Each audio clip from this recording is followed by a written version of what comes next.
கையை மட்டும் உள்ள விடாதீங்கண்ணே.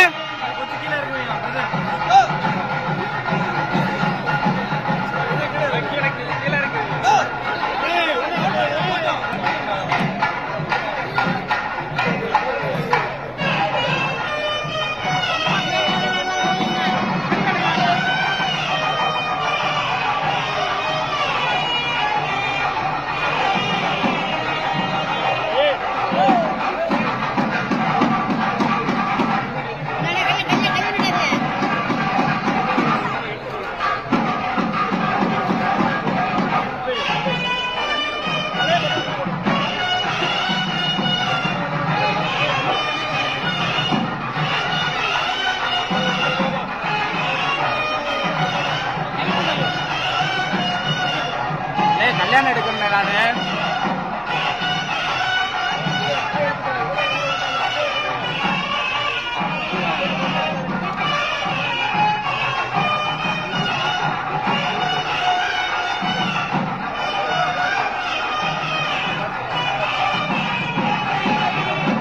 மொபைல் லைட் பின்னாடி எடுத்துக்கோ. மொபைல் மட்டும் உள்ள வரும்ண்ணே. அண்ணே நான் கல்யாணம் எடுக்கிறேண்ணே. உள்ள என்கிட்ட கேட்பாங்க.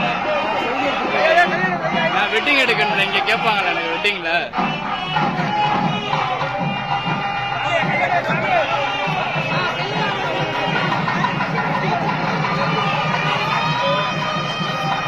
இந்த லைட்டு மொபைல் கீழே இறக்கோங்க.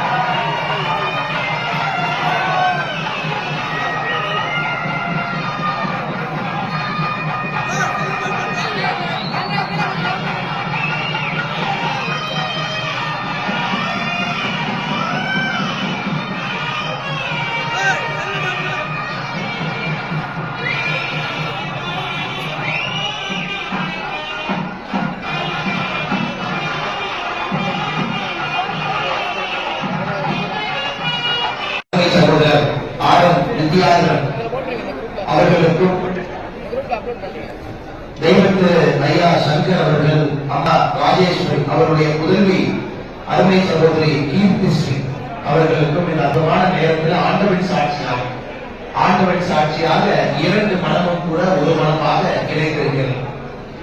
ஆண்டவன் நமக்கெல்லாம் பெரிய ஒரு பாக்கியத்தை கொடுத்திருக்கிறார்கள். இந்த அற்புதமான நிகழ்ச்சியில நாமும் பங்கேற்றுக் கொண்டிருக்கிறோம்.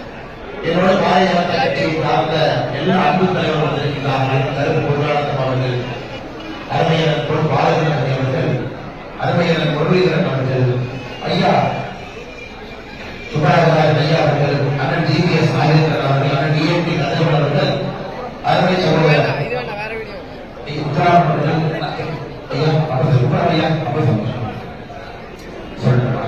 இருக்கக்கூடிய எல்லா நம்முடைய மூத்த தலைவர்கள், அவர்களோட இளைய தலைமுறை எல்லோரும் என்னோட இருக்கிறார்கள். நாம் எல்லாம் ஒரே நேரத்தில் ஒரு குடும்பமாக வந்திருக்கிறோம். உங்களை வாழ்த்தி அற்புதமான ஒரு கணவன் மனைவியாக நீங்கள் வாழ வேண்டும் என்று எல்லாம் உள்ள இறைவனை இந்த நேரத்தில் நாங்கள் வேண்டிக் கொள்கின்றோம். திருமணம் என்பது சாதாரண ஒரு நிகழ்வு அல்ல. பல நல்ல மனிதர்கள் ஒன்றாக சேர்ந்து முயற்சித்தால் மட்டும்தான் ஒரு திருமணம் நடக்கும். இன்னைக்கு 2 மனங்கள் ஒன்றாக சேர்ந்துதான் 2 குடும்பங்கள், 2 சொந்தங்கள், அண்ணன் தம்பிகள், புதிய உறவுகள், பழைய உறவுகளை புதுப்பிக்கின்றோம். எல்லா உறவுகளும் ஒரே நேரத்தில் ஒன்றாக சேர்ந்து அந்த திருமணம் நடக்கும். நீங்கள் இருவரும் எத்தனை பாக்கியவாதிகளோ அத்தனை பாக்கியசாலிகள். பிள்ளைகளுடைய தாயாருடைய கண்காலத்துக்கு எவ்வளவு கஷ்டப்பட்டு ஒரு பெண் குழந்தையை சுமந்து வளர்த்தி நல்ல ஒரு நிலைமைக்கு கொண்டு வந்து சென்னையில பணிபுரிகிற அளவுக்கு உயர்த்தி கொண்டு வந்த ஒரு நம்முடைய அன்பு குழந்தைய இன்னொரு குடும்பத்தோடு சம்பந்தம் கலந்து மருமகளை தன்னுடைய குடும்பத்திற்கு வரவழைத்து இணைகின்ற நேரம் ஒரு சாதாரண நேரம் இல்லை. ஆனால் நாம் எல்லோரும் சேர்ந்து அற்புதமான 2 கண்மணிகள் வாழ்த்துவோம். அவருடைய திருமண வாழ்க்கை மிகச் சிறப்பாக செம்மையாக இந்த சமுதாயத்தில் இப்படிப்பட்ட ஒரு கணவன் மனைவி இப்படி போல் இருக்க வேண்டும் என்று நாம் எல்லோரும் இந்த நேரத்தில் வாழ்த்துவோம் என்று சொன்னார்கள். இந்த நிகழ்ச்சிகரமான சமயத்தில் அன்பு சகோதரர் வித்யாதரன் அவருக்கு பொறுப்பிடப்பாக காரணம், ஒரு மகள் நம்முடைய குடும்பத்திற்கு உங்களுக்கு மனைவியாக வந்தாலும் கூட உங்களுடைய தந்தை தாய்க்கு மகளாக இந்த குடும்பத்துக்கு அவங்க வர்றாங்க. ஆனால் உங்களுடைய பொறுப்பு இன்னைக்கு ரொம்ப அதிகம். இன்னைக்கு அவருடைய கண்ணிலிருந்து வரக்கூடிய கண்ணீர் தான் கடைசியாக வரக்கூடிய கண்ணீராக இந்த மனக்கடையில் இருக்கிறோம். எத்தனை நெல்லிய சூழல்கள் எல்லாம் இருந்தாலும் கூட எல்லாத்தையும் சமாளிச்சு அருமை சகோதரி கீர்த்திஸ்ரீ அவர்கள் கடினமான ஒரு பாதை, அவருடைய தந்தையார் தெய்வஸ்ரீ ஐயா சங்கர் அவர்கள் இருந்தாலும் கூட அவருடைய அன்பு அரவணைப்பு ஆதரவு மேலே இருந்து ஆண்டவன் சாட்சியாக இந்த குழந்தைக்கு இருக்கு. அதனால நீங்க இந்த பாப்பாவை நல்லா பார்த்துக்கணும். எப்பொழுதுமே இந்த பாப்பாக்கு இன்னையிலிருந்து கண்ணீர் வரக்கூடாது உங்களுடைய பொருள். அதே போல அண்ணன் தரணி முருகேசன் அவர்களாக இருக்கட்டும், அக்கா பாகியவதியாக இருக்கட்டும், ஆகச்சிறந்த மனிதர்கள். ஒரு குடும்பத்தை எப்படி நிர்வாகம் செய்ய வேண்டும் என்பதற்கு இலக்கணம் நம்முடைய அருமையண்ணன் தரணி முருகேசன் அவர்கள். எனக்கு பிடிச்சதே அதான். தினமும் அவங்களுடைய குடும்பத்தில் காலை 5 மணிக்கு 6 மணிக்கு எல்லா குழந்தைகள் எல்லா மருமகளும் தொலைபேசியில ஒன்னா பேசணும். எத்தனை குடும்பத்தை பார்க்கிறோம். இந்த குடும்பத்துல தினமும் காலையில் எங்கிருந்தாலும் குழந்தை, எங்கிருந்தாலும் மருமகை, எங்கிருந்தாலும் மகன், அவங்க உலகத்தில் எந்த மொழியில் இருந்தாலும் காலையில தொலைபேசியில கான்பரன்ஸ்னால எல்லோரும் பேசி எல்லாம் நல்லா இருக்கீங்களான்னு பேசிட்டு தான் அந்த நாளை ஆரம்பிக்கணும். அப்படிப்பட்ட ஒரு மனிதர் அண்ணன் தரணி முருகேசன். அந்த குடும்பத்துக்கு பாப்பா நீட்டி செய்வாங்க. மிக அற்புதமான ஒரு மகளாக பார்த்துக் கொள்ளக்கூடிய ஒரு அற்புதமான சூழல் இருக்கக்கூடிய அண்ணன் தரணி முருகேசன் அவர்களுக்கும் ஒரு பதிவாகும். ஒரு தந்தையாக இருந்து பார்த்துக்குவாங்க. நிச்சயமாக அது நடக்கும். எங்களுக்கு ஒரு பெரிய 2 விஷயங்களை மட்டும் ஒன்று சொல்ல விரும்புகிறோம். இன்னைக்கு நம்ம சுவாமி சாட்சியாக நடக்கக்கூடிய திருமணம் நாங்க தீர்க்க சுமங்கலியை உங்களுக்கு சொல்றோம். தீர்க்க சுமங்கலி திருமணம் என்பது மணமகளுக்கு 60 வயது ஆகும்போது மறுபடியும் ஒரு திருமணம் நாங்கள் செய்வோம். 70 வயது மறுபடியும் செய்வோம், 80 வயது மறுபடியும் செய்வோம், 90 வயது மறுபடியும் செய்வோம்.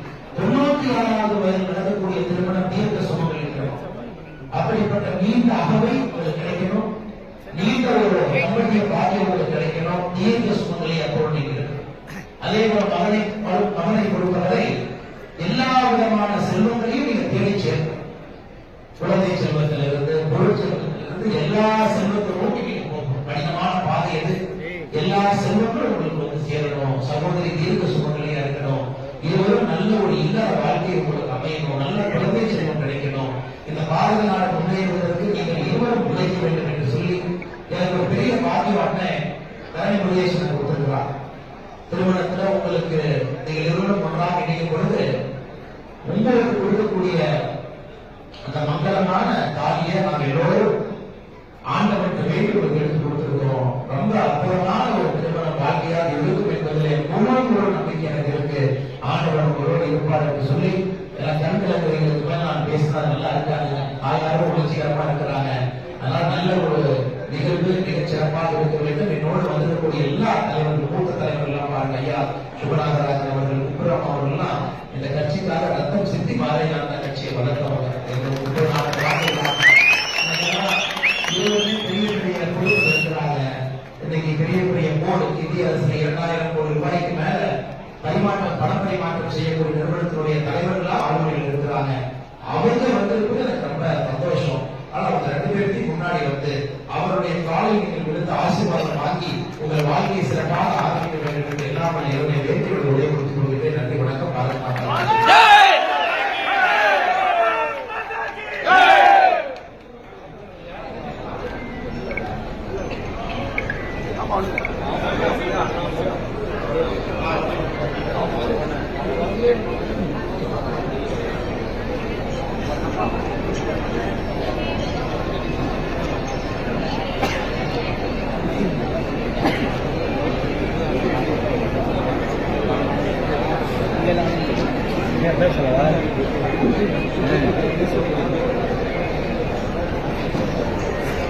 என்னண்ணே